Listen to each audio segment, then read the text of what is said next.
Edexcel Core Pure, Sequences in Series 3, Method of Differences, and Maclaurin Series.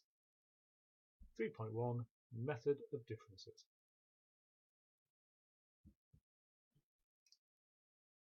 Previously, we have looked at some standard formulae for the summations sigma r squared and sigma r, and these have been proved in previous sessions.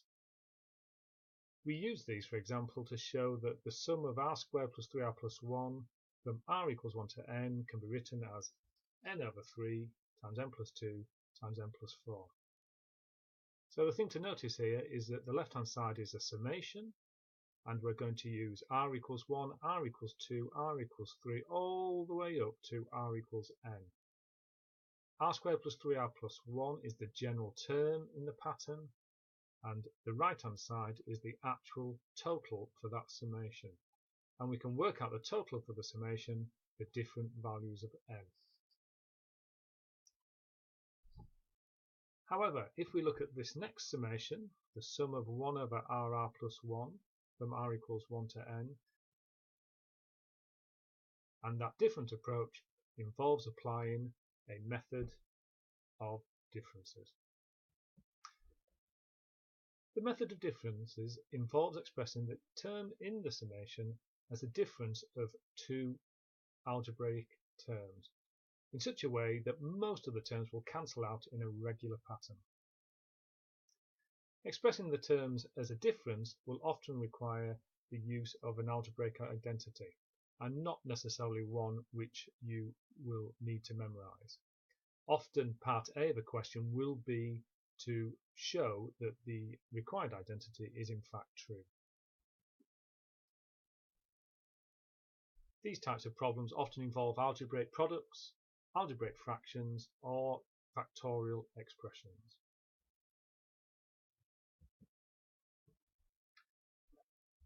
So the first stage is to establish how the sum can be expressed in the form of a difference of two or more terms.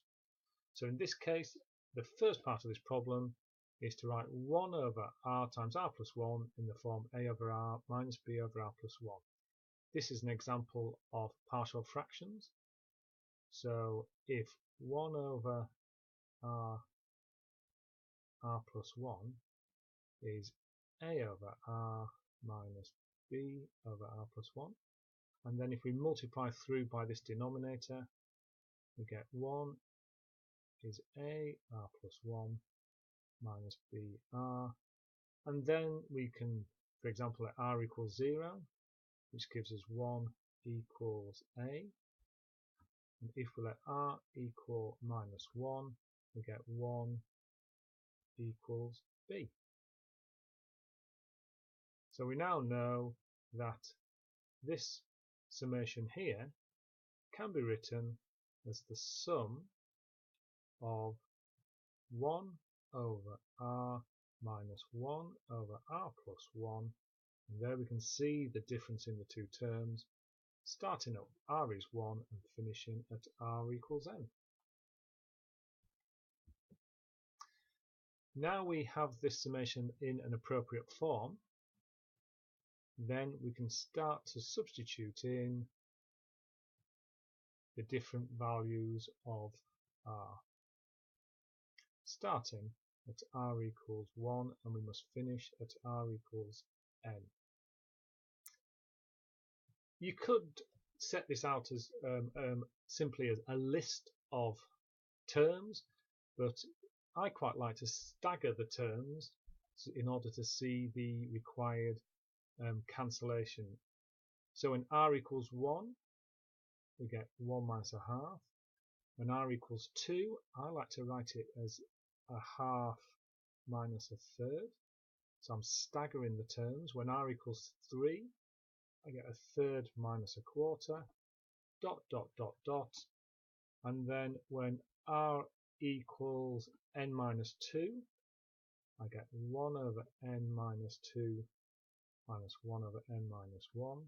When r equals n minus 1, I get 1 over n minus 1 minus 1 over n. And when r equals n, we get 1 over n minus 1 over n plus 1. So you could write this as a straightforward list, but writing it in this form, we can see the minus a half plus a half, the minus a third plus a third, the minus a quarter plus a quarter, the minus 1 over n plus 1 over n, etc. until the only terms that are left in this question is the 1 and the negative fraction at the end. So the total for this summation is the 1 and the minus 1 over n plus 1. And if we tidy that answer up a little bit, we get the summation is n over n plus 1 for any positive integer value of n. So that's a different way of setting out the problem, and you can still see that the terms cancel out as we're going through the summation to give exactly the same solution. In this question, the first thing we need to do is to simplify the algebraic expression. One way of doing this is to pull out the common factors first of r plus 2, r plus 1, which will leave r plus 3 minus r. So this can be written as 3 lots of r plus 2, r plus 1. So we can now use this algebraic answer to find the summation of r plus 2 times r plus 1 from r equals 1 to n. And that method will take advantage of the difference in the two terms that we've established. So it's worth noting here that when we expanded the brackets in part 1, we got 3 times r plus 2, r plus 1, and therefore the required summation will be a third of the summation stated there. So we've got our third here. So it's a third of, and again you could list this as a column of terms, but I'm going to write it, and when r equals 1, I'm going to write it as 4 times 3 times 2 minus 3 times 2 times 1. Then when r equals 2, I'm going to get 5 times 4 times 3 minus 4 times 3 times 2. And you can see the terms lined up nicely. When r equals 3, I'm going to get 6 times 5 times 4 minus 5 times 4 times 3. Dot, dot, dot for the terms in the middle.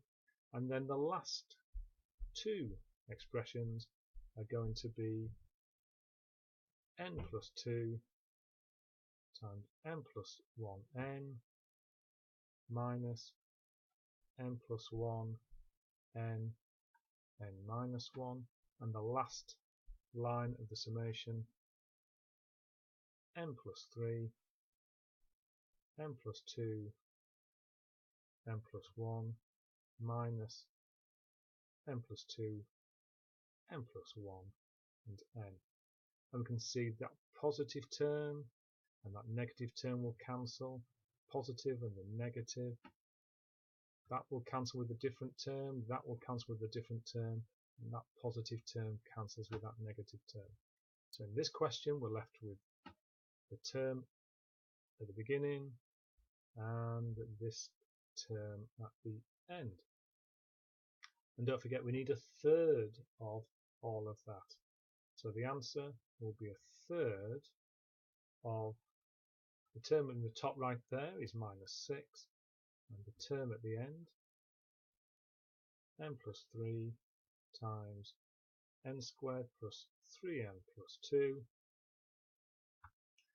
And you can see here that it's been presented as a list of terms, and when you add up all those terms, the only terms that won't cancel out are that term and this one.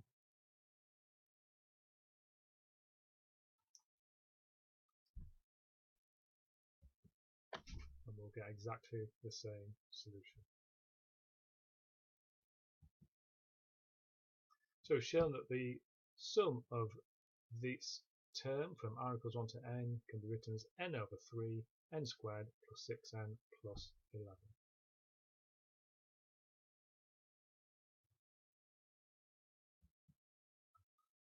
In the next session, we're going to be looking at polynomial approximations.